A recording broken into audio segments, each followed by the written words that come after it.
अस्सलाम वालेकुम। जैसे ही सर्दियाँ स्टार्ट हुई हैं, नज़ला, ज़ुकाम, खांसी, छाती का इन्फेक्शन, गले का ख़राब होना, नेज़ल कंजेशन जैसे बहुत से मसाइल्स का सामना है। इस तरह की कंडीशन में नेबुलाइजिंग या स्टीमर या इन्हेलर्स जो हैं वो बहुत ज़्यादा इफेक्टिव होते हैं।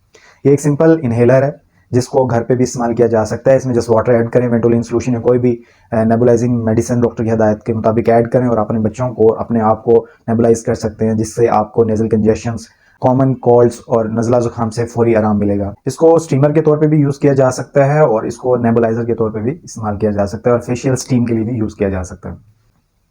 इसको अगर आप ऑर्डर करना चाहते हैं तो नीचे दिए गए व्हाट्सएप नंबर पर कॉन्टैक्ट करें। जस्ट 1000 रुपीज़ में फ्री होम डिलीवरी के साथ आपको एक कैश ऑन डिलीवरी आपके घर डिलीवर कर दिया जाएगा।